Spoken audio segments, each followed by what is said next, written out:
park myself down.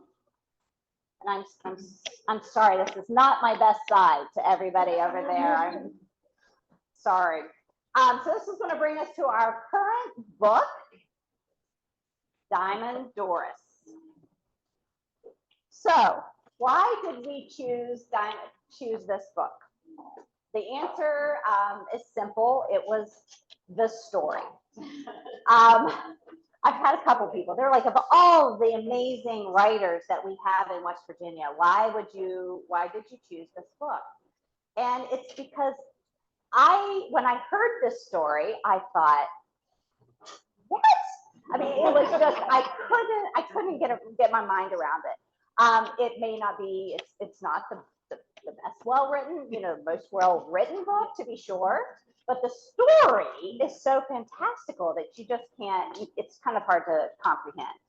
So we're going to talk about that, but one of the things that we're going to do a little bit differently in this one is we have a documentary. We have snippets from the documentary about Doris Payne that we're going to play.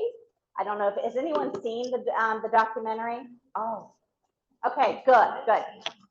So we're going to play some snippets of the documentary, and then we're going to discuss some of the topics. So you're going to actually hear Doris talking herself about what is going on, because I mean, she is I think she's like 93 years old right now. I had made a lot of efforts to try to get her here. It just wasn't feasible. So this was the next best thing, right? That we're going to watch, right?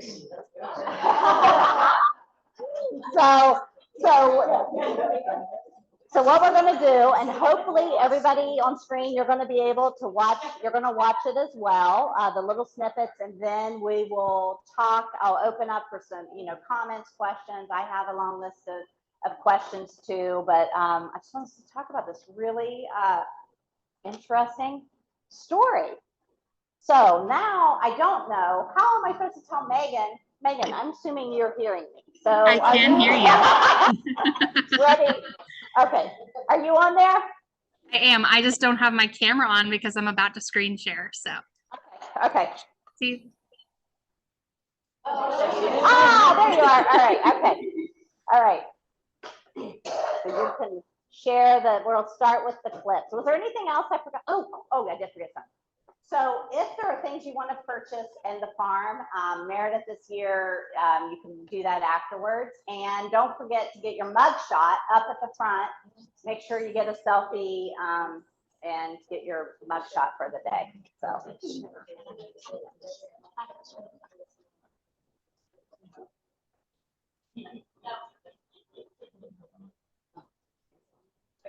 Well, a notorious jewel thief has struck again. If you know the jewelry robbery world, she certainly would be in the Hall of Fame. Payne has described herself as pocketing a small fortune in gems and other goods since she was 23 years of age. Before 1999, she was convicted 9 different times of jewel robbery throughout the country. She's so famous in the criminal world, her life story is about to become a movie starring Halle Berry. My methodology of stealing jewelry took me all over the world. Go to New York, Milan, Paris, Rome, London. I didn't even know Rodeo Drive was it. I just went. He gave me $148,000, 92,000 pounds to Bulgaria. It's the Cartier of Italy. 38,000 pounds, 8 or 9 carats total weight. Tiffany's, Belgium, $10,000. Switzerland, $5,000. Cartier's in Monte Carlo, $130,000. You don't have to have a destination in mind, just so as you move it. Cleveland to Geneva, $38,000. Garrett, $92,000. Zurich, $78,000. But I went to Japan too. London, Paris, and Italy, and take jewelry. I pull it off everywhere. Doris Payne was born in October 1930 in Slab Fork, West Virginia, in a coal mining camp to a Black father and a Cherokee man. And as Doris describes, the man who felt he didn't deserve a woman like her mom, so he wanted to beat the pretty out of her. Those things can set in the mind of a young girl. I'm never going to be under the thumb of a man. I'm going to be the judge of my own destiny. And I really think that that alone drives Doris. Doris's formative years in a racist, segregated, impoverished social setting had to have a major impact on shaping her sense of herself and also shaped her attitude toward society, which she may well have believed, like many others in her situation, offers almost no real chance to succeed. My childhood got me in the store too. I already knew how to eat properly. I practiced those things in my playhouse from a little girl. I liked to dress up. I had my purse and my hat, and I played a game by myself called Miss Lady. Doris is the protagonist and the antagonist in the screenplay that Doris Payne writes herself every day. She is her own hero and villain. When I'm preparing to go on a campaign, I'm preparing to play the part of somebody else. I'm camouflaging myself. You got to look your part. You got to look like you belong. I have to behave so well bred that they would have no idea who I am. I'm sure they don't see me as a Black American woman who just walked in. I'm sure of that. I say that because I've had many, many people to say to me, oh, you're not Black. You know, you don't act Black. Yeah. So, what are your impressions of Doris Payne as a person?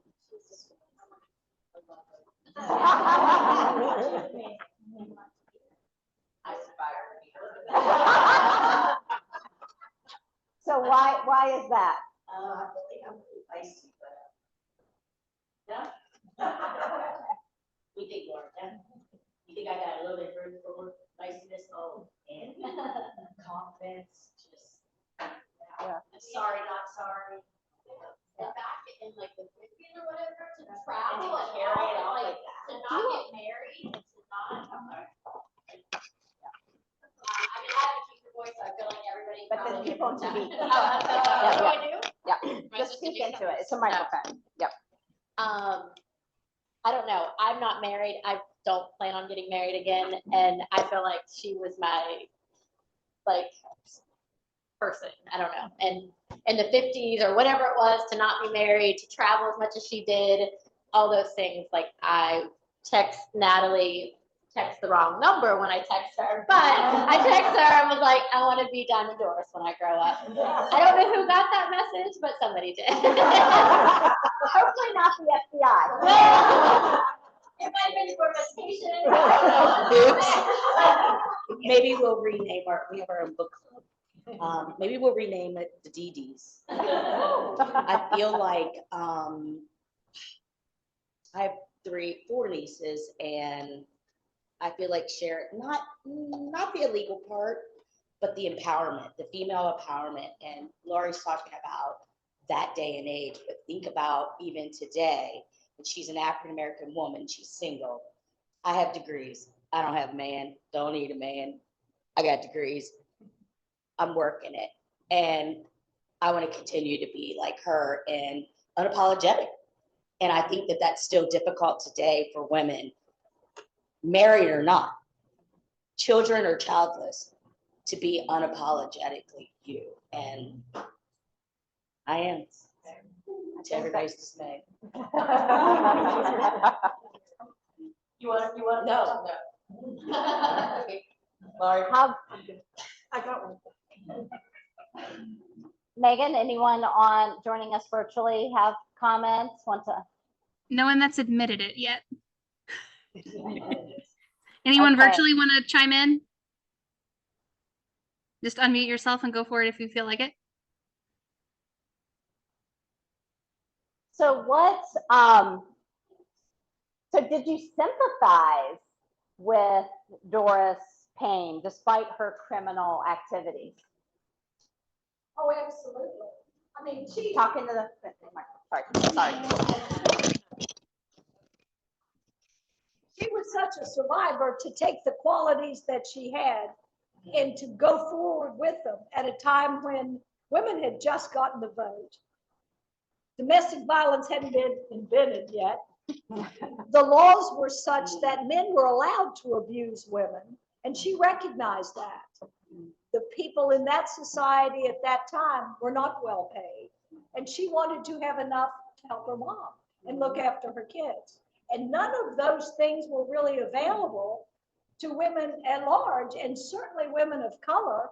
You throw in all the discrimination and the segregation, and things were tripled from what most of us grew up with at a later day. And she was able to use that without the shelters and the laws and the protection that at least we're able to enjoy today.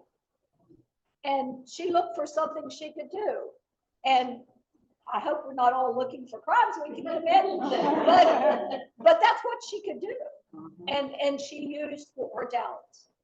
Right. And I think that's very impressive, and we all need to be survivors. Sorry, I think female, I don't know which way it goes. I think being a female is being a survivor. 2024 or whatever decade, I think we continue to have to survive and explain ourselves, and it's ridiculous, but it's where we are. Yeah. It's true. I would say that she didn't just survive. In her terms, she thrived. She lived life on her terms. And this is what I have to do. These are my talents. I'm going for it. And she never apologized, to your point of that, but it was on her terms, her relationship with Faith, her terms, relationship with Ken, her relationship with her mother, her kids. Like, this is the best that I can do. When her daughter came and acted up, oh yeah, here you go, back to your dad. I want to talk about that. I so tried to get in touch with her daughter too, because I thought, and you get to meet her daughter on screen. But I tried, but she doesn't. I don't think she wants to be found. So, okay, Megan. Anyone virtually want to add to the conversation? Nope. You want to play the next clip?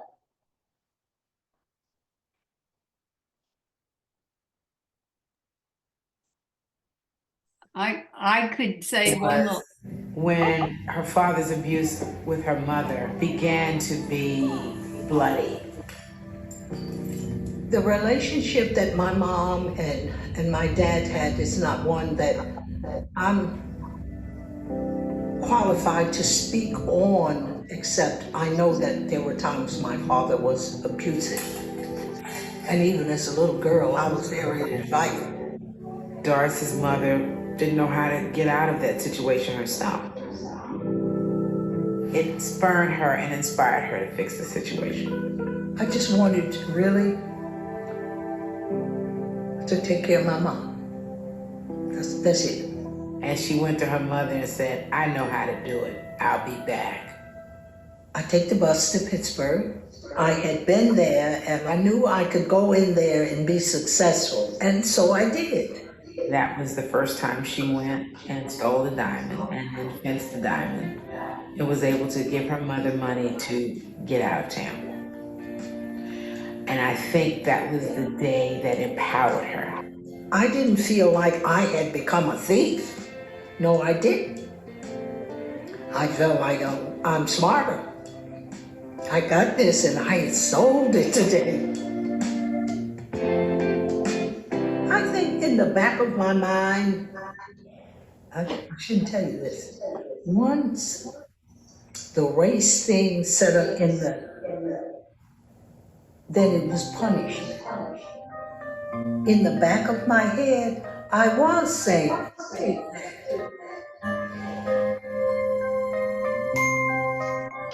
when I first started, it was easy to do, impossible to get caught in.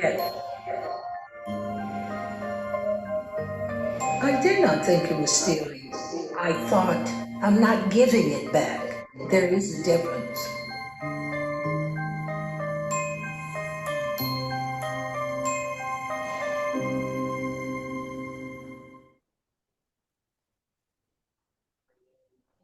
So I think Lenny, hi Lenny.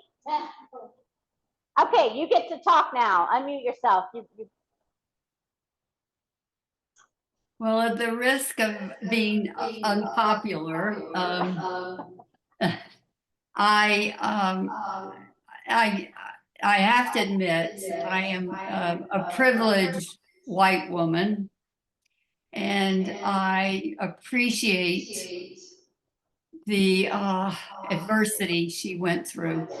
And it certainly is an apt indictment, the book, on poverty, racism, domestic violence and abuse, corruption in government and law enforcement, and the media that gives us role models who are stylish, high style. As she, looked through her magazine, she wanted to be just like the models and wear the jewels that she did. I appreciate what society set her up for. She was set up, and yet, she becomes addicted. This is stealing is her drug of choice, I think. And while there are other, like an opioid or sex or money or whatever, this became her buffer, though it did not divorce her from the pain she felt. But if she's trying to make an argument, and I think she does, on reparations, it didn't convince me. I think she becomes addicted to this. She has long since taken care of her mother. I mean, where the money she makes in the beginning years certainly is taking care of her mom. And as much as she is devoted to her mother and her mother's unconditional acceptance of her, I don't see her bestowing the same kind of love on her own two children. She abandons her children to seek out. And even at 76 and in her 80s, she says, I want big, I want bigger. I really see her, prisoner to her addiction. And I see her as a sociopath. I tell people what they want to hear. And even in the end, she says that to the reader. Do you really believe all this? So she's a player. And I can see why women say, yes, she's empowered, but I really think she victimizes. She's a victim who victimizes. Even the last one of the last jobs she does is she admits it's a mom and pop jewelry store. So she's even taken advantage of them, not just Cartiers. Anyway, I don't like her, and sorry. Thank you. Let's talk about what Lenny what she just mentioned. Does that resonate with anyone here? Yeah. I feel like I loved her and I hated her all at the same time. That's why I think in the beginning of the documentary, it said she's the protagonist and the antagonist. Mm-hmm. So I don't think it's so clear cut because of knowing her past. I would not do what she did, so obviously I think it's wrong. But yet I found myself, for some weird reason, rooting for her, even though I knew it was wrong, and I kept having that confusion in my mind. But overall, I kept thinking if she lived in a different time, she would have been an actress, because she was so good at being so self-aware and being able to put on the different accents and live in different cultures and given different opportunities. That's what I think she would have become. Right. So I agree. I think it's what's so fascinating about the story of her is because she is like exactly what they said, the antagonist and the protagonist at the same time. you know, and then and I agree with some of the things that Lenny said as well. Like she can't stop herself. I encourage you all to watch this documentary in its entirety, because I'm only taking little clips out of it. It's fascinating because it actually follows her when she's arrested in her 80s. And she's going on trial for something she stole at Macy's in her 80s. I cut that part out because it's after that. I think it's after, it's not included. A lot of the stuff's not in the book. So I didn't want to confuse it, but it's really interesting to watch her and, you know, through the whole process. So if you enjoyed the book, you'll enjoy this documentary too. But you know what? One of the things that Lenny pointed out is this addiction. Did you feel that too? Like she just couldn't stop? Well, when Shirley died and then Ken, she just went on this rampage. Yeah. And that to me was just like, she's just trying to numb the pain. So I appreciate what you said. It's like, it's an addiction for her. It's just some sort of pain numbing way that she feels better about herself. Right. There are a number of articles that were written about her, newspaper articles, written in journals. They're all on the internet, fascinating to read. When at the end of the book, she says, how much do you remember? You read these articles and you're beginning to wonder which is true, which story is true. Was she 16? Was she 22? Was she 26? Was her first job in Pittsburgh? Was her first job in Monaco? You know, where, so there's this whole, you know, and these are journalists that are writing and reporters that are writing about her and getting her story, and yet the story can change from one article to the next. So read, you know, it's just fascinating, especially since she said at the end of the book, how do you know how, you know, what do you want to believe? And so it's just something to. You're right. And one of her last jobs was stealing groceries from a Walmart or something like that. And they caught her. Right. She was like 90 something. Yeah. So Yeah.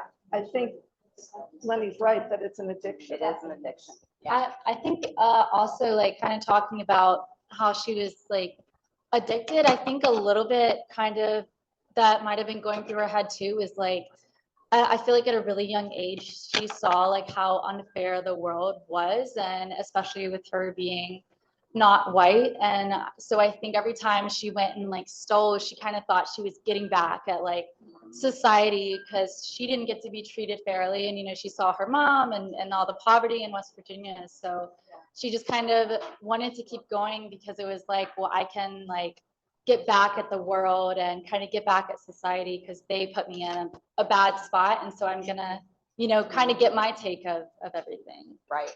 Right. I think that's true for sure. Megan, anyone else virtually want to have any points? No. Hi, this is Deb. Sorry. I couldn't find my camera. Hi. So I just had, I constantly think back to her first interaction with Mr. Benjamin at the store. And I wonder if that situation had ended differently and he hadn't treated her so poorly, and the whole watch thing that she did to show him. I wonder if that situation would have changed the trajectory of her future. Right. And so I think back to that point, and I wonder, like, she never really talks about, like, she mentions at one time, I think, that Mr. Benjamin would have. So I know that probably, that she has, based on what was shared there was some identification to that incident. But I'm curious, had that, you know, if something happened to her emotionally, that feeling of, I'm going to show you, I'm not the black girl that's going to be shoved out the door because now suddenly you don't want to be seen, you know, with me. And I wonder if that, you know, if that at that moment, like, I mean, it's just, I think that's just really interesting. I think we can all think back to a time in our life and a certain situation or an incident that was pivotal in terms of defining how we behave or how we interact with others, or, you know, unconscious bias based upon those kinds of interaction. So I do think about that. And maybe it's because I'm in the midst of DEIA stuff at work that I'm reading too deeply into it. But I do think that probably was a defining moment, not just because her dad was abusive or she lived in poverty. I mean, we're in West Virginia. I grew up in poverty. I didn't steal diamonds. So, and while I am a white woman, I have been in New York with individuals in group meetings where they'll say, well, you don't sound like you're from West Virginia. So we're all confronted with bias, regardless of skin color, gender, sex. There's bias you say you're not, you're fooling yourself, because we all have it in some respect towards something, someone, some type. And so I do think I agree with like what she was talking earlier. I don't like her. I think about, we all have choices in terms of how we, based upon childhood or marriages, relationships, poor relationships with your children. What do you do to offset those emotional, what do you do to balance it all? I don't know if anybody maybe if you're not going to tell, stealing diamonds, but it would make for an interesting, you don't tell. It did make for an interesting story. So I agree. The writing, not so much, but the storyline itself, I think, and Halle Berry, she's hot. So I would love to have like Halle Berry playing me. So, I think that's going to be really, and I did find myself like the imagery of her, how she talked about like what she would wear, looking the part. And I think of, the determination that she had and what she could have done with her life and for her children, because that put me off too. I'm glad she sent money back to the father to take care of them, but it was, there's a fine line for me. And I know that sounds very judgmental, but, we all, again, a bias, but I think, what she could have done with those skills in terms of looking the part and how she presented herself and how she could have really empowered other Black women and, brought them along for the journey, not stealing diamonds, but how do you present yourself? How do you show your best? How do you project to the world? How do you define what you're going to be, who you're going to be, and how do you portray that to others? Those are skills that she honed in on. It's unfortunate that they were directed toward illegal activity, because I think of all of the women and all of those around her that she could have brought into the fold, and what a powerhouse that she could have been. Interesting. Thought I heard someone say something. No. Okay. Well, thank you, Deb. Thank you. I think, and we're going to get to some of the points that Deb was making here in a minute, but let's watch another clip where she talks about Babe.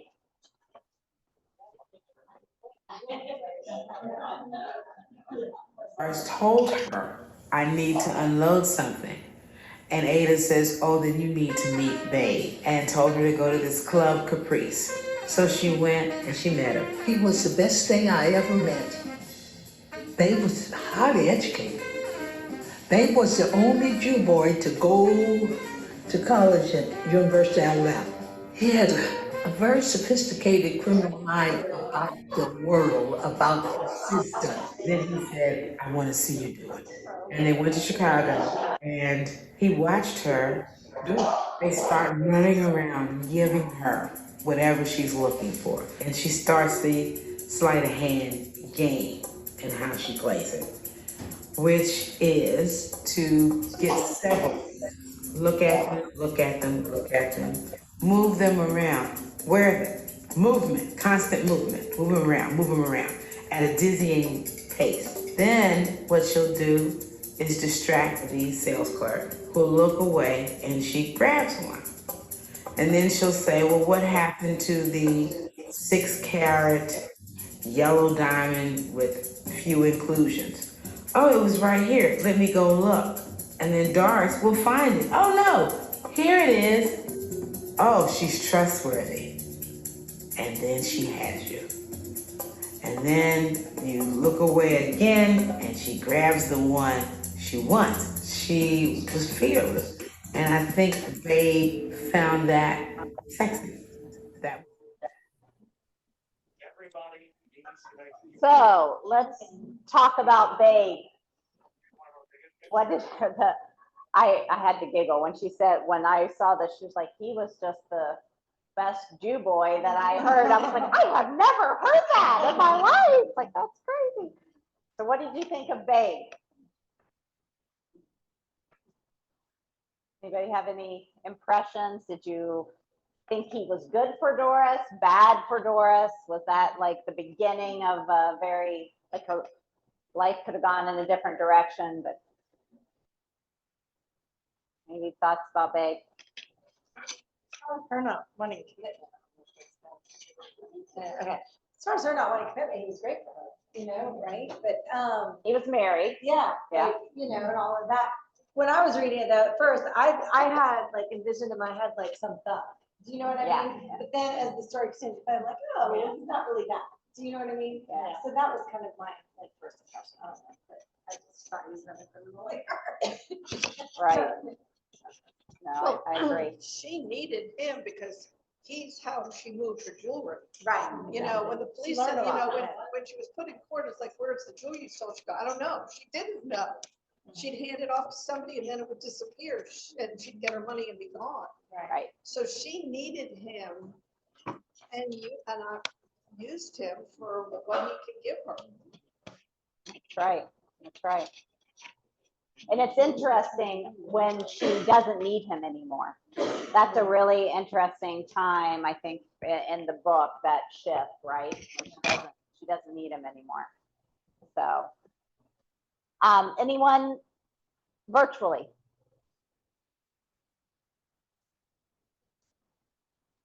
Paula, go for it. Well, what I found, or can you hear me?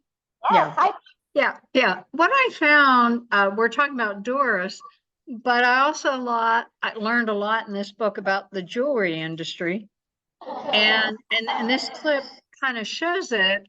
You know, I still am confounded about how she could go in these stores, even with her look, her confidence, and still a 5-carat diamond or an 8-carat diamond. And she talks about, you know, when her story started, and it was in the early years, I thought, well, you know, eventually these jewelry stores will have cameras and security. And it was kind of amazing to me. She talked about kind of the rules of the insurance companies, and you should only put so many gems out. And these people went against that and would show her many things. And they would not want their insurance companies to know about it. You know, I've not looked at 5-carat diamonds, but when I've looked at jewelry in a fine store, truly they only show me a couple. So I have to admit, I still, in this story, scratch my head that she went to some of the biggest and best, handling amazing pieces of jewelry. And that, I mean, I guess if it was my job, I'd be counting how many rings were there. And before she walked out, made sure I had the same number. So I still find it amazing. To me, this story was really kind of also a mark. You know, she wasn't going in and buying little tiny pieces of jewelry from a chain store or JCPenney's, whatever. She was stealing major pieces of jewelry. And so the more I read the story, I was just amazed. I'll be honest, I was amazed she got away with it. I really was amazed that these clerks in these finest of finest stores around the world either maybe they let her get away with it. As the story went on, that it would suggest that, but that they could lose track of these amazing pieces of jewelry. So that was the other thing that this story, just said a lot to me. Right. you know, it was funny. I mean, it's when you think about it, at the time when she was starting out and she was doing this, it wasn't like she blended into, you know, into the room, you know, so she was memorable. And it is incredible that she would walk out for so many years to be able to do this. And, you know, when she talks about in the beginning of the documentary that she, you know, flew from, you know, she had this whole thing. She would fly to Japan and then she would fly to Greece and then she'd go to Paris. And here this is a little, you know, little woman who grew up in Slab Fork, West Virginia. How did she know, like, how and what and without internet? Like, how did she didn't Google? Yeah, that would be hard for me to do these days. That'd be hard for me to do now. I know. And she's just doing it in the 60s. I'm like, right. Like, she couldn't say, like, where's the, and she stayed in the best hotel. How did she know that? How did she know? And I'm thinking, gosh, you know, that's the power of magazines. Right?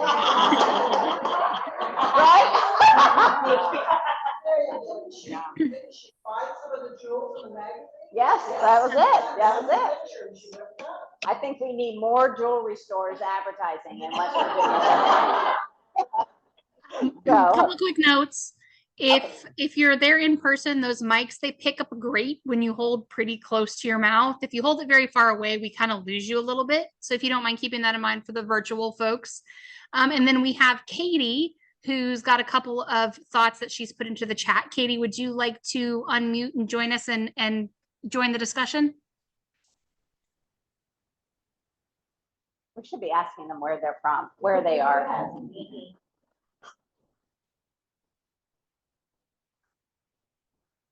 Katie. So Deb Hartshorn is from Wirt County, Elizabeth in Wirt County. Lenny Spence is from Canaan Valley, Timberline. Happen to know them very well. Katie, oh, I'm unsure how to unmute. From Montgomery, Kanawha County. Okay, Katie, I'll read your comments.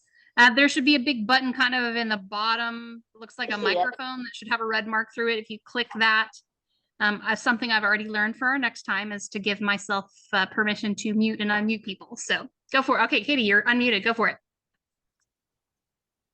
Okay. Hi, Katie. 1 minute.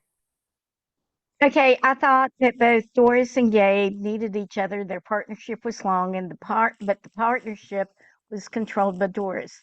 I too was amazed that she was able to get away with the different heists. She had a lot of markers against her, but she was a classy-looking Black woman, considered to be moneyed. Yet someone was able to discern that she was the thief. How did they intuit that it was she?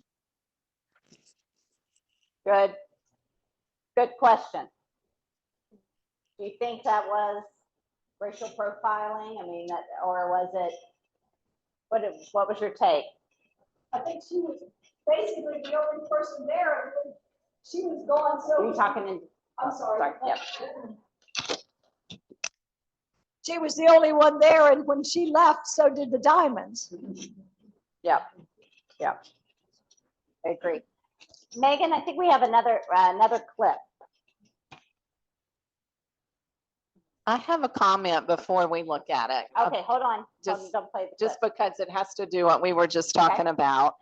I really think she, after the initial Mr. Benjamin store incident, and she walked out and she was like, wow, that was easy. I think she really worked on honing her craft after she realized, let's see if I can do that again. But I also think that she was very observant of her surroundings and of how to better her skills. And the first place that I felt like she did that was at the farmer's market when the lady, it was had the children and it was confusing and chaos, and she was just filling her pockets with tomatoes and produce and all of that. And again, she was fine tuning her skills. And I even underlined this sentence because I think it summarizes the whole book. And it's a great t-shirt idea. Confusion is opportunity. And if you think about that, it sounds like there's a lot of teachers here, and I'm one of them too. Think about in your classroom, those moments when it was a little confusing, a little crazy. Think about all the opportunities that your students capitalized on. Right, right. So I think she was constantly honing her craft in that she just watched and observed and thought, ooh, I could use that. And about Babe, I think he completed her physically, sexually, monetarily, business. You know, I think there were a lot of ways that he was her other half, even though she probably didn't want to admit it. She needed him until she didn't. But I really think a lot of him was just a completion of her. So I'm sorry. Thank you. No, that's I wanted great. to jump that in before the next clip. And I'm glad you pointed out that farmer. I also had the same similar thought when I was reading it, but I also thought, you know, children who grow up in abusive households are very attentive and very aware of what's happening around them, and they are great observers because they have to be, right? And you can see that has formed her from her childhood for sure. And just by her even playing with her invisible husband in her shed. I mean, look at how she treated him. Poor guy. Okay, Megan, you want to play the clip? This is where her daughter gets introduced. I was born in West Virginia. My first memory of my mom, I was 16. She was in my bedroom. She had on a brown full-length mink coat with a matching hat. I just thought how pretty she was. That was the first time I'd seen her because my father had raised myself and my brother. Until I saw my mom that day, I thought that my mom was dead. That's what I had been told. She came to get me. She wanted me to live with her. I was 17 when I found out what my mom did for a living because it was in the paper. What was going through my head was, wow. I was afraid, but it did not change the fact that she was my mom and that I loved her. So I thought this was interesting. I had to go back to the book and read because I was like, is that how she said it in the book, you know? And in the book, it says that Rhonda was 16, but she says it was 1968, the age when she really needed a mother. She didn't want to be living alone at her father's without a woman around. So it's a little bit of a, you know, a different story. And she says from Doris's perspective, she said, when I arrived in West Virginia, this is on page 138, when I arrived in West Virginia to pick up Rhonda, I found myself wanting to just be home. I remembered the smells and the sounds of the birds, and the lack of stress felt comforting. I went to Keystone, West Virginia, the small, predominantly Black town where Rhonda lived with her father. In the middle of the night, when the fog hangs in the valley the way it does, I hadn't seen Rhonda in a couple of years. I walked into her bedroom and called her name. She sat up in bed, and all I could see was her grown-looking shadow, but her voice still sounded like my little girl. Mama? Thought that was interesting. And I had to go back and play this. Like, she said that was the first time. Did she not just say that? The first time she saw her mom. So it is, that's, you don't know, right? What is the truth? Yeah, the different perspective on it. Did she okay. the book is Rhonda, right? Right. The screen said Donna. So I think it's because she's also in shadow. I think she doesn't want to be found. I think she's got the jewels. That's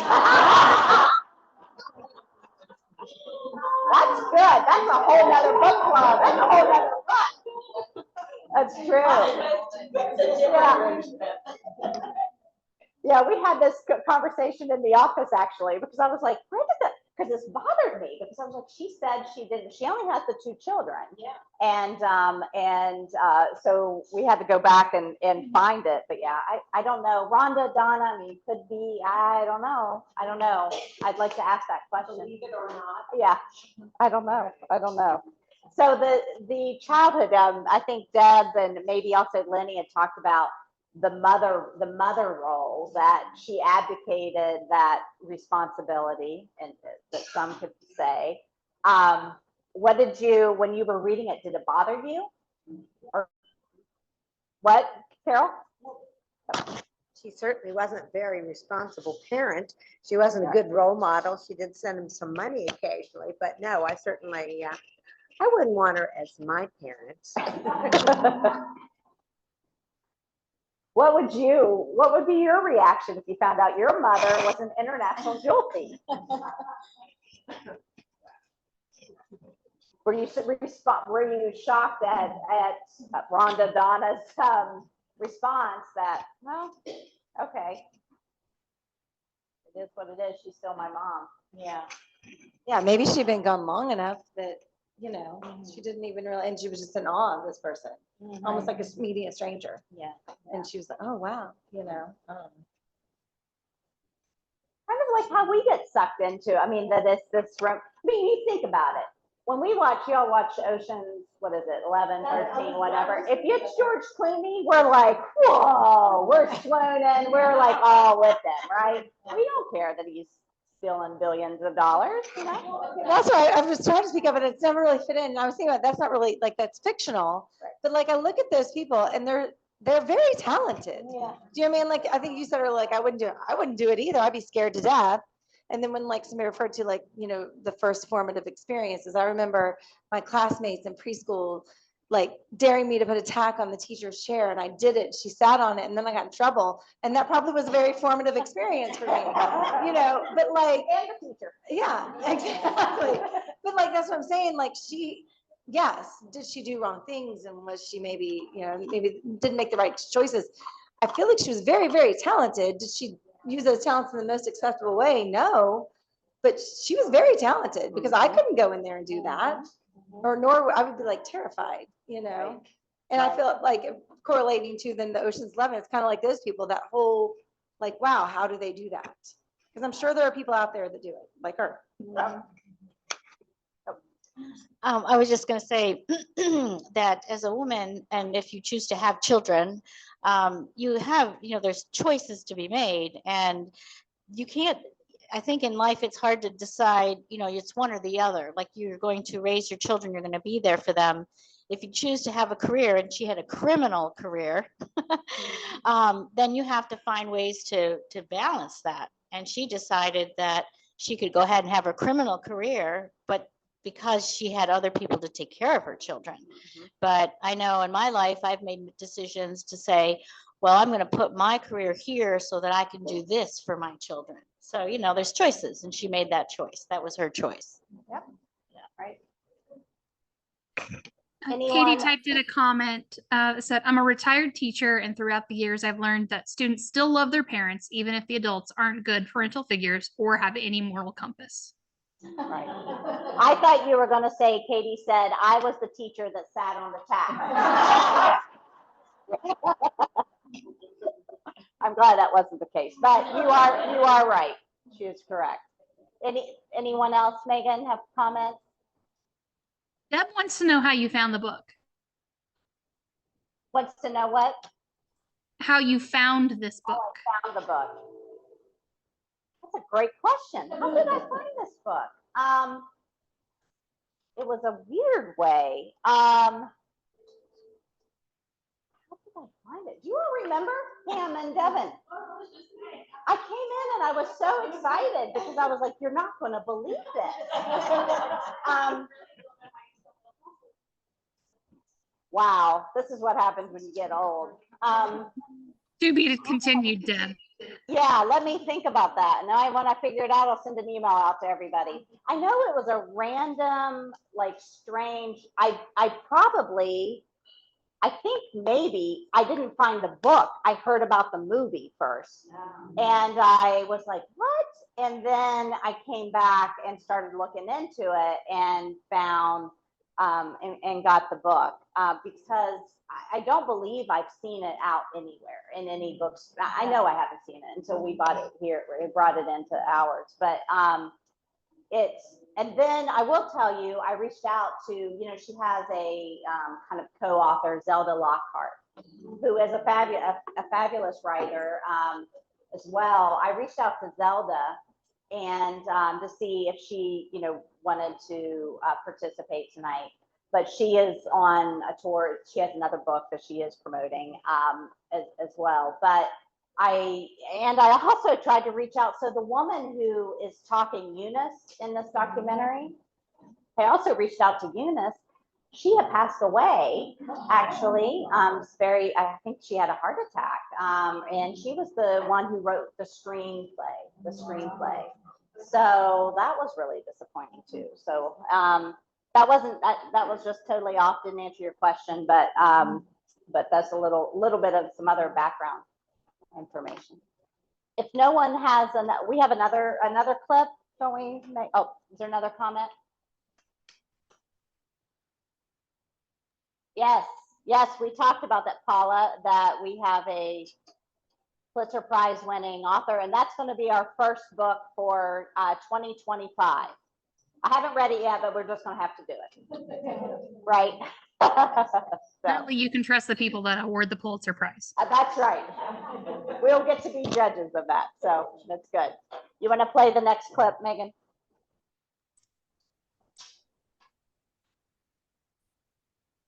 Are the clips interesting? Okay. Look at that. Town and Country was the magazine that I used to find out where the finest jewelry salons were. See, that's what I mean. Stealing jewelry, it was just exciting. It also became a social outlet for me. That was my everything. I'd just be anybody I wanted to be for a minute. She's probably one of the greatest actresses that has existed. For 40 years, she's actually played different roles, from a European to an American to a wealthy socialite. This takes a lot of work. One time I went in the store.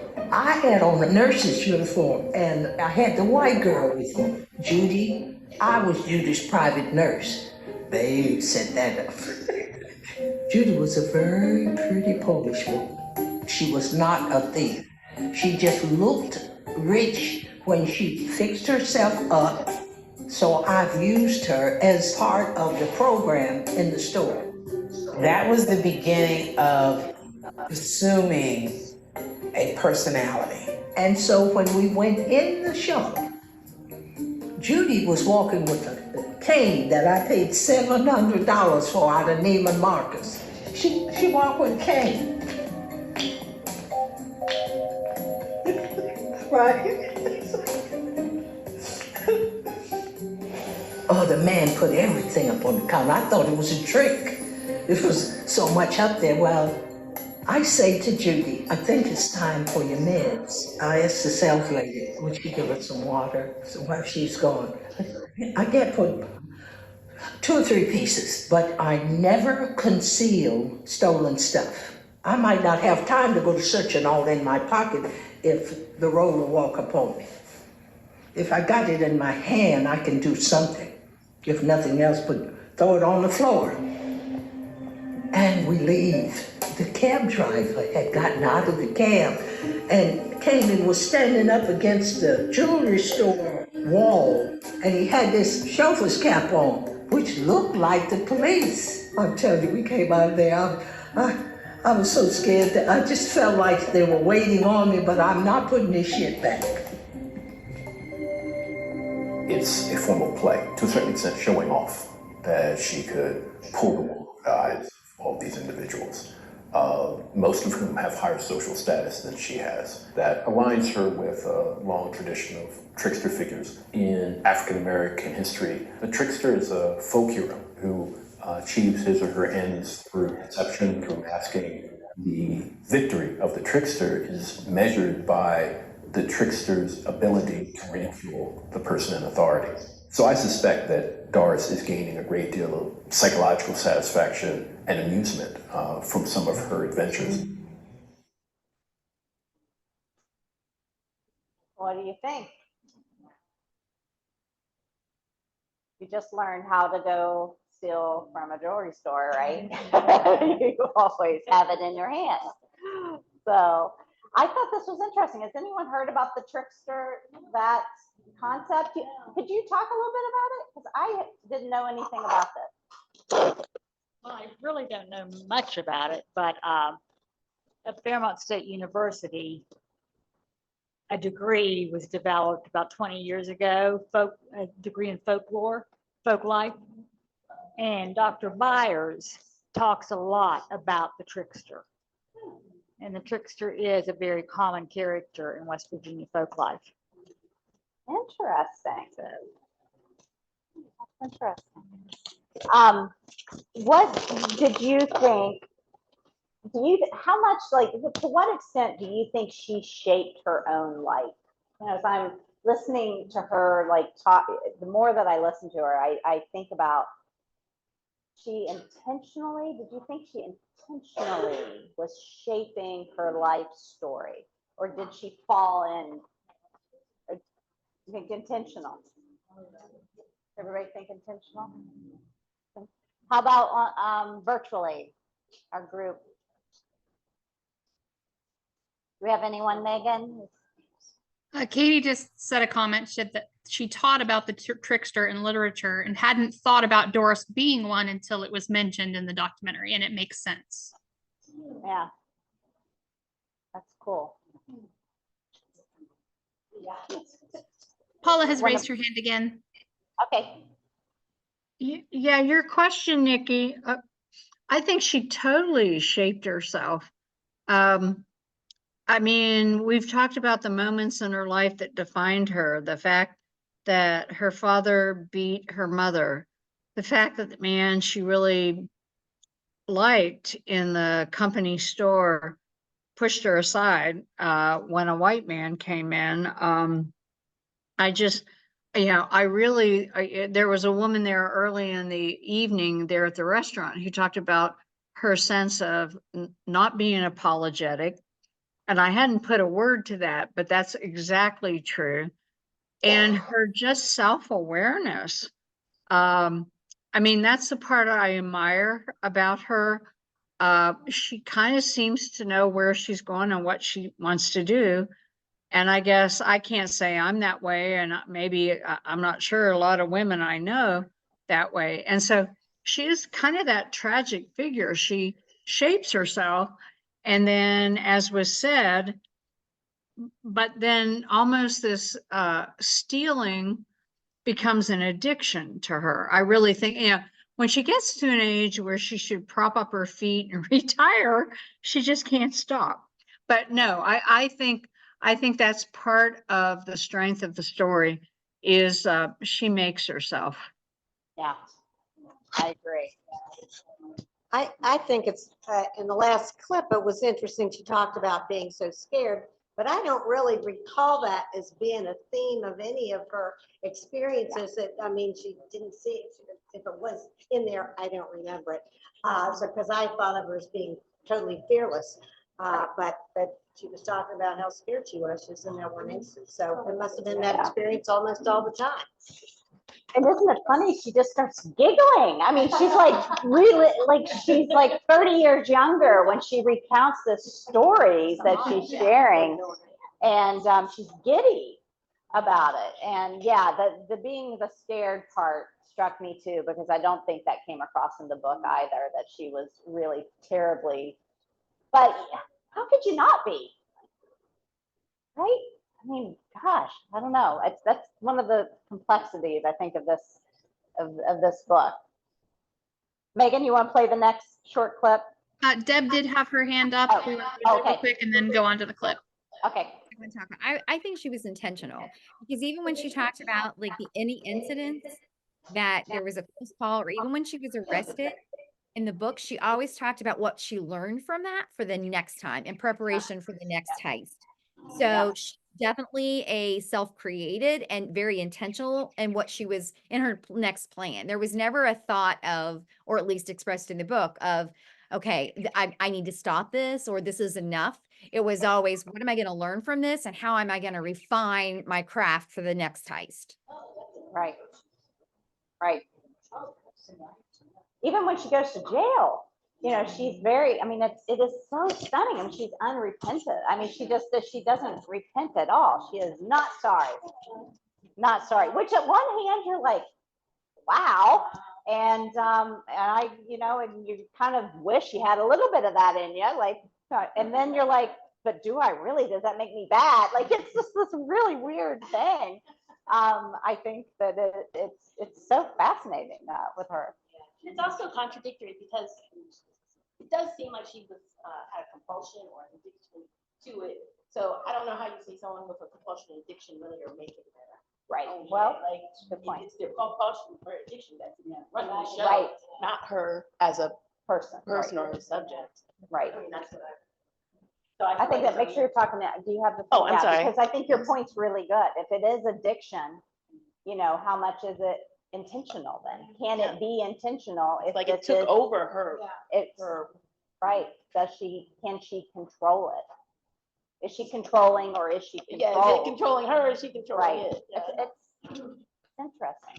Look at how she was reacting when she was looking at that Town and Country magazine and seeing the jewels. And you could see in her head, she was like, oh, if I was 40 years younger, I'd be going after that. Look at that watch. Look at whatever jewels she was looking at. She was plotting and planning how she would have gone about getting that. So whether it's an addiction or, you know, did the addiction build her? Did she build the addiction? Is it like a circle? So, and I also found in the book, I thought it was interesting, that Vanity Fair and Town and Country were the magazines that her mother was getting in the 30s and 40s in Slab Fork, West Virginia. Right.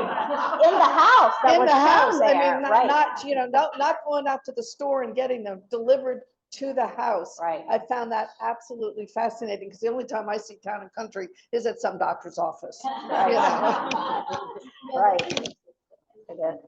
I'll tell you, if we were able to bring her here, I wanted to go to, so Calvin Broyles has this West Virginia line of jewelry that has it's a West Virginia shape, West Virginia, it's diamonds, and they also have a little ring. And I thought that would be our like thank you for her.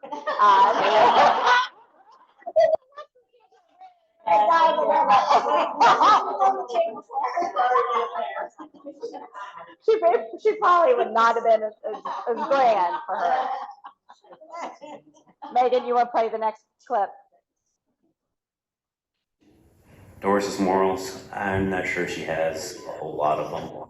I think will do what she's done over her lifetime is looking out for Doris. I think she's romanticized this beyond what it really is. She's a thief, and what she does affects other people. My being a thief has nothing to do with my moral fiber. It has to do with my behavior. She's not the booster going into the store to lift things to go buy drugs. It's no different than George Clooney and Brad Pitt in Ocean's 13. She sees herself as that caliber of con. I was not at this long before I went to Europe. Why not leave the country? Because once I get back, you can't do nothing to me.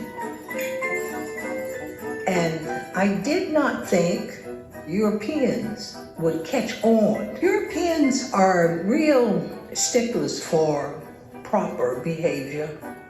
And so I knew the only assessment a salesperson is going to make of me is I am proper in my behavior and I'm dressed correctly. That does not mean shit in New York.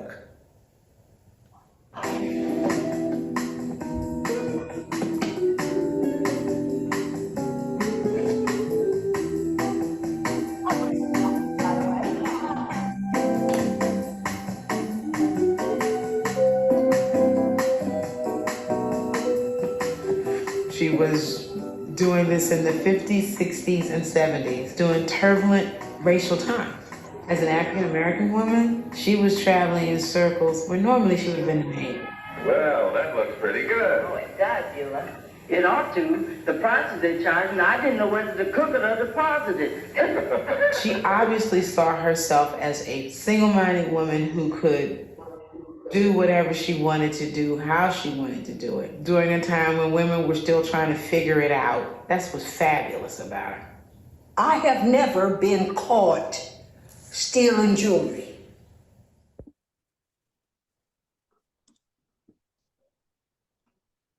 So she's never been caught stealing jewelry. She was never caught with a jewel on her person.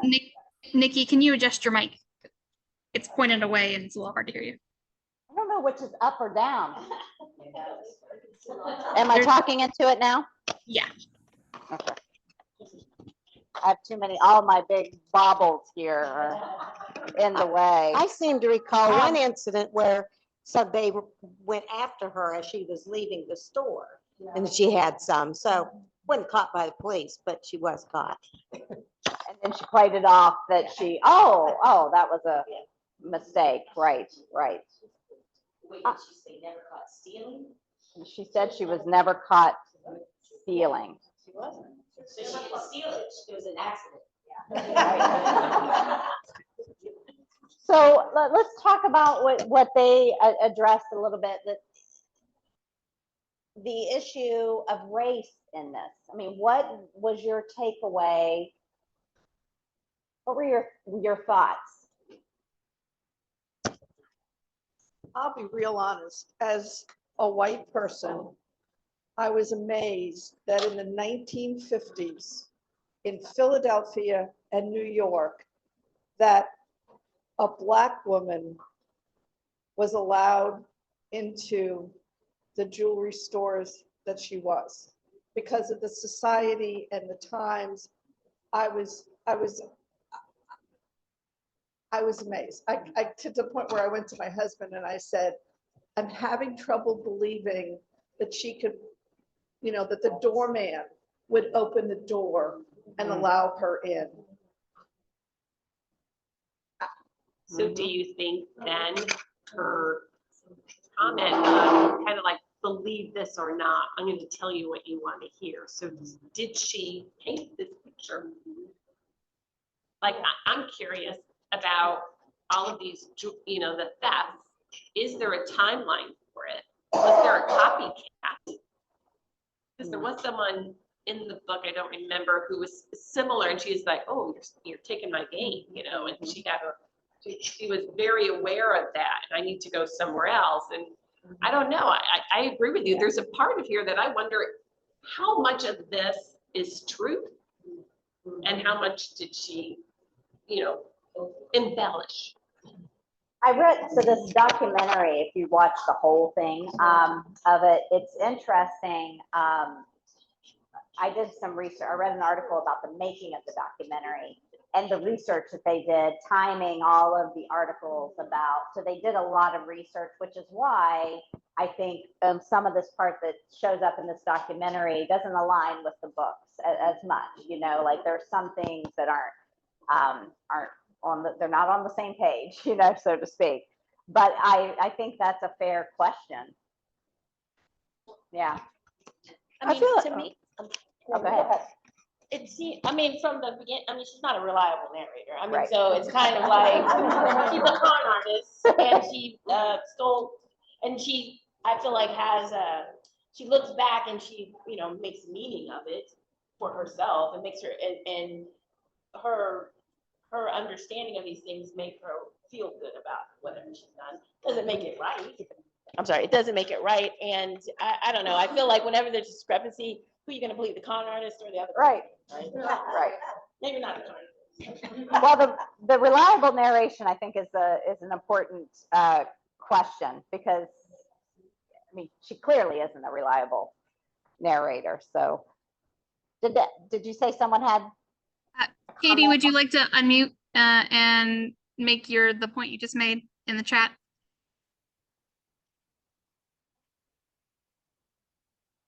Okay, I sort of felt the police and the jewelers did not take a Black woman seriously as a potential thief. And I mean that according to the time in which she was doing her main stealing. And she said repeatedly she felt she just needed to project that she fitted in, and she did so by her appearance and her demeanor. But Right. how much of this was just an act? And then I'm continuing with, I found the book conflicting about the personality or personalities of Doris. I wonder what a qualified psychologist would say about this today. Yeah. Do we have any in the room or on in our group? It is interesting. We have two more clips to share. One is about her most daring escape. She shares this story, and then the infamous Monte Carlo episode as well. So if I know we're running a little bit long, but if everybody can hang in there, I think you'll enjoy these, at least this last two clips. Megan, do you want to do the next one? Don't know how many times I've been to jail. I never tried to keep up with that. I never thought. I know I never went to jail and stayed. That was the reputation I wanted. It wasn't an uphill fight getting out of jail because I knew I could get out.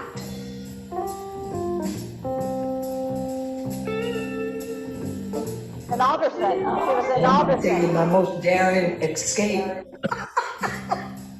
I went to Zurich and I went in the store and I had a field day. I did. I got to get out of Switzerland, so I make a decision to go back to the hotel.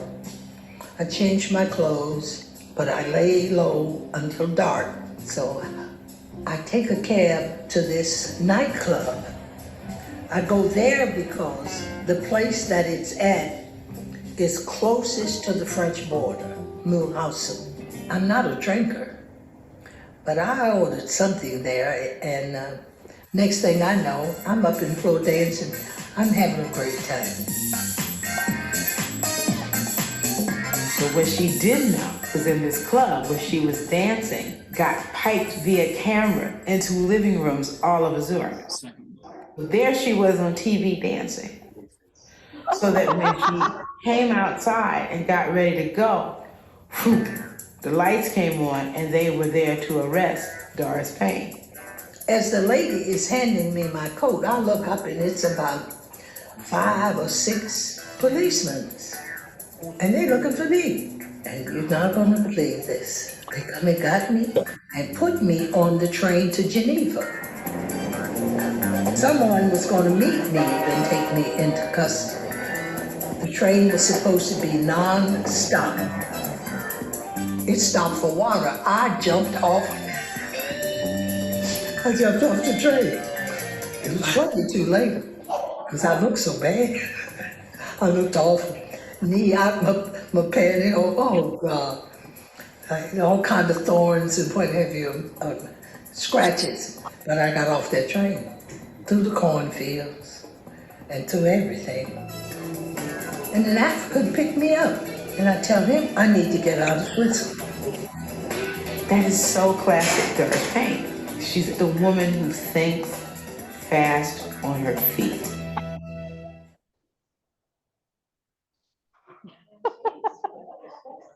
Oh, so would you jump out of a train? Do you believe she jumped out of the train? Crazy, crazy stuff.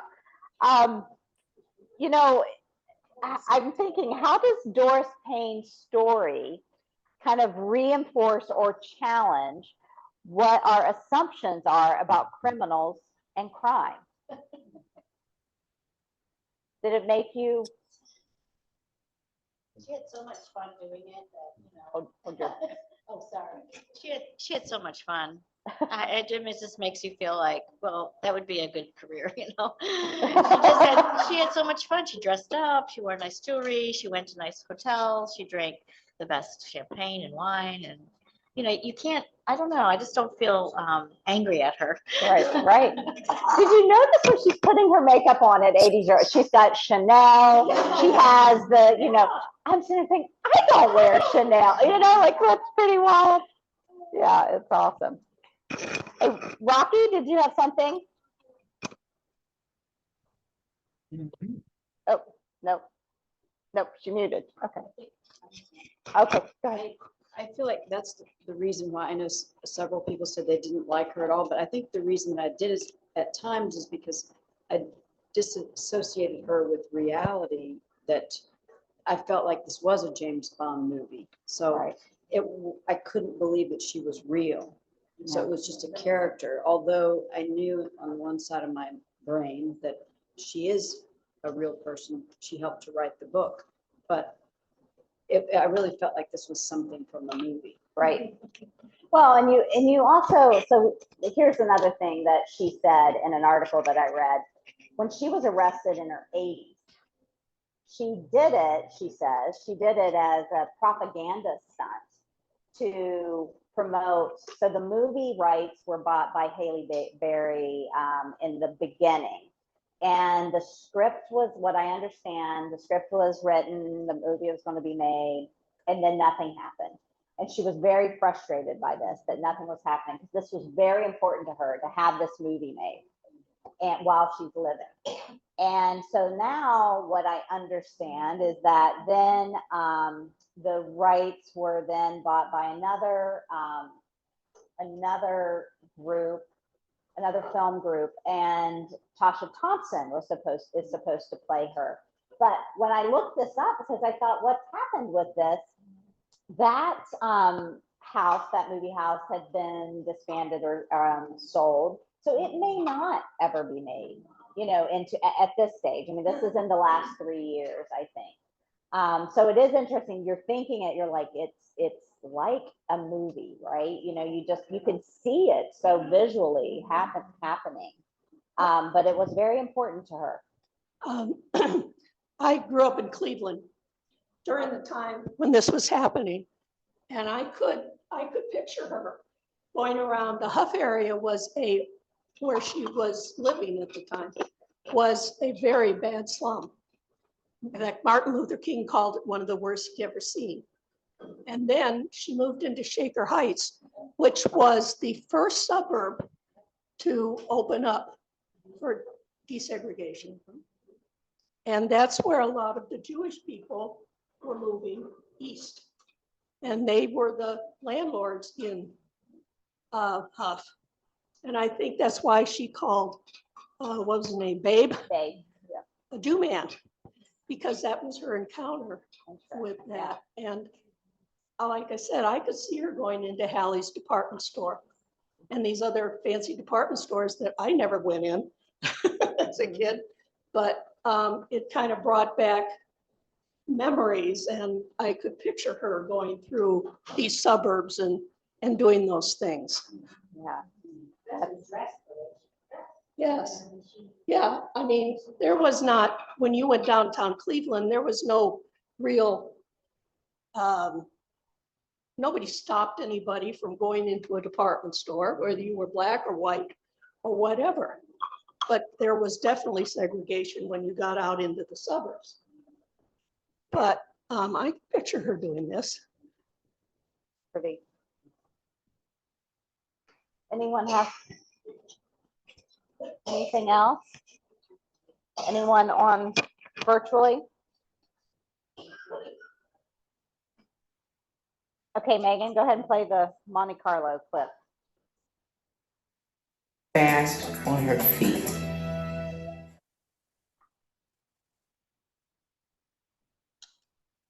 I forgot about the money per se. It was a challenge. The finer the store, the bigger the challenge. I think the Monte Carlo heist was the pinnacle of her career. Doris had seen To Catch a Thief, and she wanted to have that experience. In this perfect tale of romantic intrigue, filmed on the beautiful French Riviera. Monte Carlo was painted as the place to go, playland of the rich and famous. And so she goes. I stayed in the Hotel Paris. It overlooked the Mediterranean. She said she was the wife of Otto Preminger. He was a big director of the time. I was well received. I knew I would be. So she went to several jewelry stores and settled upon the Cartier at Monte Carlo. She gets up that next morning. She checks out of her hotel. She gets the cab to take her to the Cartier, has the cab wait for her. The salesperson had rounded up pieces to show me, but he set it down and went to the other patron who had just come in the shop. Not too long after then, I left, but they discovered that when I left, there was this diamond ring missing.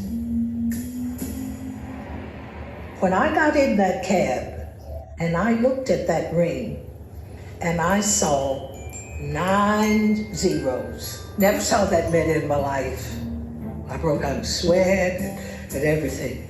And the first thing I said to myself, oh, you should not have done this. Now she's done exactly what Babe told her not to do, which is get something too big. I was freaked out thinking I had taken something that the whole world was gonna be looking for. She gets to the airport and she sees the police and security coming towards her. 2 stewardesses and airport security came and asked me, could they speak with me? And she begins the game of moving the ring around. I had to find a way to conceal it. So she takes a tissue and puts it in her mouth. They frisk her, they don't find her. Then she takes the tissue to blow her nose, takes the diamond, drops it in a boot. I'm telling you, they didn't find the ring. They can't find it, but they're gonna hold her. The authorities in Monte Carlo came and picked me up. Monte Carlo does not have a female facility. So they take her to a 4-star hotel overlooking the Mediterranean and put someone outside the door. She in turn asked the woman to bring her a nail clipper, needle, and thread. I used the toenail clippers to pry the diamond out of the mounting. I threw the mounting in the Mediterranean. Then she takes the diamond and sews it into her girdle. So it would always be on me. I didn't have to find a hiding place. I washed it, I put it on wet, I put it on dry, whatever. The authorities finally convict Doris and sentence her to 3 years in prison for theft, even though they never found the diamond. I hate to say this, because I don't want to be deceptive. I wasn't released in Monte Carlo. Nobody knows this but me. See, people think they know, but they don't know. One day, they had to take me to the clinic. 2 nuns take me. And that sister said to me, there's the bathroom. Do you need to go to the bathroom?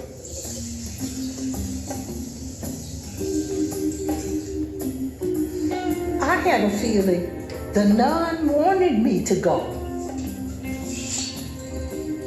So I just walked out of the hospital. And right there, it's a cab stand. I said, drive! I'm trying to get across the border. Shit. And remember, I got in. Yeah, and I go to the airport in Belgium. The man waved me on through. I didn't even have to show nothing. Once I got to New York, I was excited. Not too excited to take care of my business. I went to 47th Street and I went to the jeweler and took care of my business. Who did you meet with? A buyer. Who was the buyer? I'm not going to say that. I haven't this far. FBI haven't asked. I'm not going to do that. I can't do that. You shouldn't ask me. He went through procedures to see if it was authentic, but it was no way for him to attack it because it is a Cartier piece.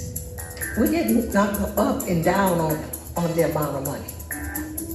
He was just shocked that I had it. He gave me $148,000. I wasn't overjoyed at being paid. I was overjoyed at having landed safely, did all of this in less than 2 hours. I want to lay my black ass down and go home.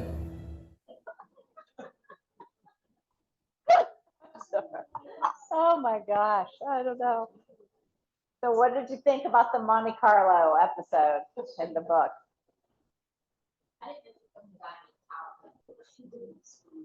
Yeah, I don't think she did in the book. Yeah. Who gives somebody a needle and clippers in prison? In the 4-star hotel. Who does that? Oh. So what and I thought, and we actually do have one more clip, but what are the lessons, if any, that we can learn from Doris Payne's life story? Say that again. I said, if you want something, just ask. Don't be afraid, because clearly if you're in jail and you need a needle to sew something in, they'll give it to you. I mean, don't ever think that, hey, I can't ask for this, because they're going to say no, because clearly they don't. We're all. I think she was just an amazing actress, because she you know, she took on this persona that other people thought she was something else when she really wasn't. And so she was a real actress. I mean, I think if any of us were to walk in this room and come in with real diamonds and, you know, some air about us, everybody would be like, mine are not these are not real. But I just feel like that people thought, who is she? And all these people treated her like that, like with kid gloves, because she must be somebody really rich and important, and you know, she acted the part. But I think Lori was saying that like maybe people thought she was a celebrity, and I thought in that day and age, I don't know that would have been the thought, but I will say as the minority, 50 years old. Thank you very much.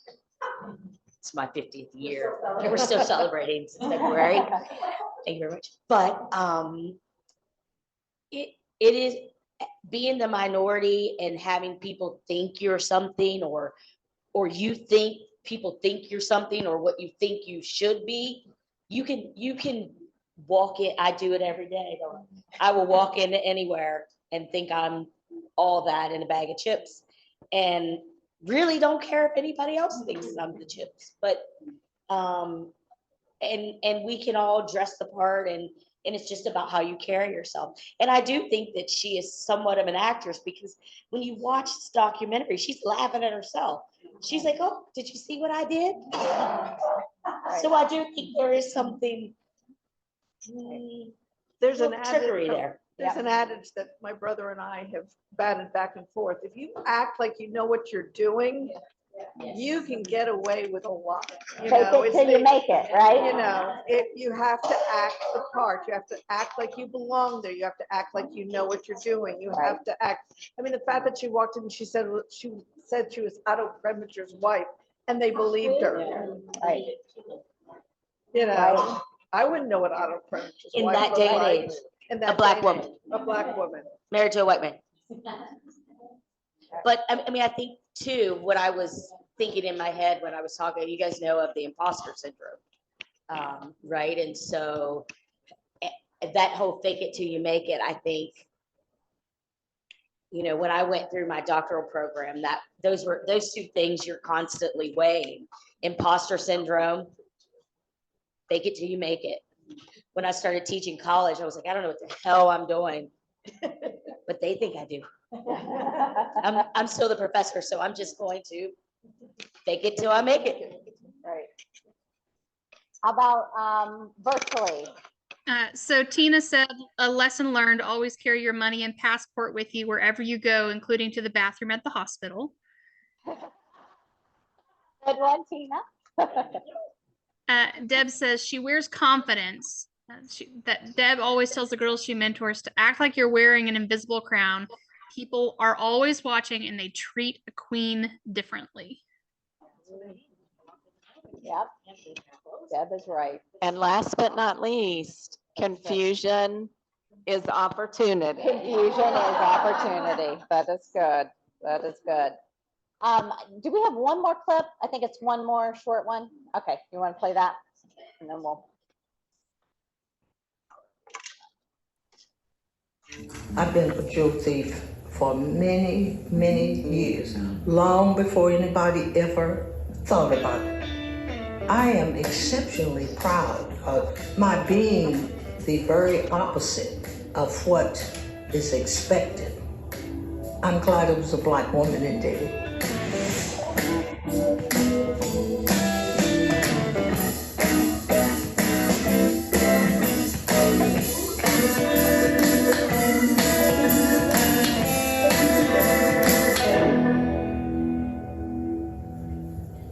That's good. You can stop it.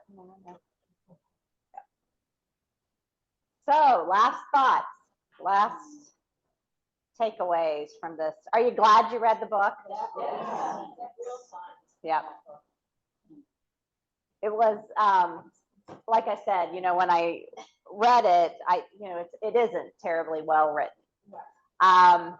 It's, and there's parts where you're like, oh gosh, if it was written a little bit, this could be amazing, you know, and I found myself editing the whole time, which is hard. It's hard to, I know it's a really good book when I don't edit it as I'm reading it. And this one got a lot of edits, and I'm sure Pam, you and Devin, same thing as we're reading it. However, the story, I think, is something that will live. I mean, I know it'll live with me. I don't go to a jewelry store now without thinking about putting myself into it. You know, I actually thought about asking Jacqueline's to sponsor, and then I thought maybe I don't know, because that might be the wrong message. But yeah, any last thoughts or takeaways? I really do appreciate everybody joining us today. I hope. How did it go virtually? How was it for you folks? Could you hear? Did you feel like a part of the group? What's our takeaway? Yes, this is our first time, so unfiltered feedback in the chat would be greatly appreciated. Yay! Great, thank you. Yes, Katie. loved it. Glad I joined. Great. I think it went Okay, great. wonderful. Good. My last thought is if I'm going to commit a crime, I'm going to do it in Monaco, because then you get to stay in a 4-star hotel. Yeah, I want to go to all the places that she went to.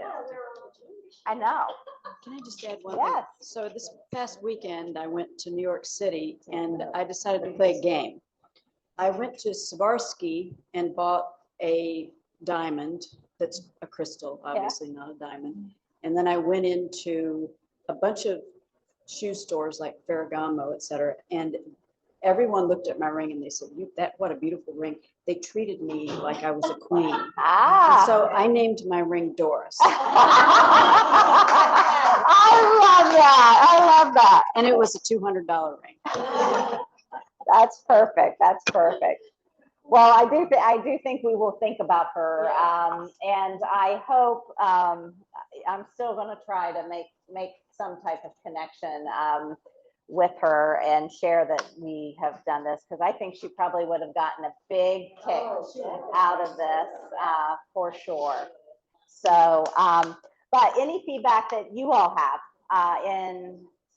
for us going forward? Any thoughts? So I do want to tell you the food. We had the macarons and we had to go with the Tiffany theme. We were trying to honor, I'm sure you got that. The turquoise gave it away. But that came from This and That Bakery, which is right a couple doors down from us here.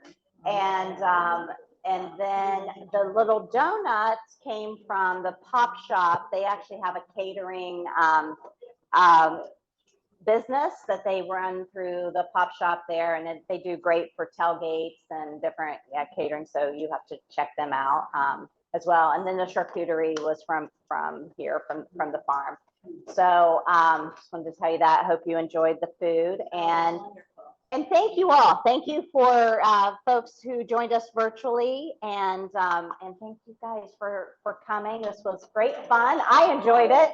And I look forward, I hope you will join us on our next, our next book, Rednecks. A little different theme, a little different time period, but it will be engaging, to say the least. So, Megan, when are we, okay, the date? So when will you be? When we post it. So the Redneck book is a new release, and it's not actually releasing until the 15th of this month. So we've already pre-ordered our shipment, but they won't ship until about a week from now. And so we will put the sign up up on the website, kind of in timing with that. And we'll send out obviously a message to everybody who participated this time around to let you know it is up and available, as well as kind of blasting it to everybody like we did the first time. So hopefully in about a week, we'll have those to start shipping. You guys kind of overwhelmed us this time. We were pleasantly surprised. We had to order more books, and we had to go to the publisher to get our second shipment because we bought all of the Diamond Doris books that the bulk bookstore had. So we've only, Natalie, did we order 25 of Rednecks? And I think we're probably gonna have to go ahead and get 25 more on the way. Yeah. So special shout out to a couple of our virtual attendees, West Virginia native who joined from Colorado, and another West Virginia mountaineer transplant who joined from Auburn, Alabama. Awesome, great, wonderful. Pardon? Sue Ann? Oh, book. Okay. Well, next time we will, the timing good? Do we think the time limit, having the food here? I'm sorry, folks, virtually, we hold up one so they could see what. We had charcuterie. Oh, I don't know if they can see. Where's the? There you go. There's our charcuterie containers, and if we could send them to you virtually, we would. But thank you all very much, and we'll see you in, when's our next one? August, in August. Thank you. Thank you.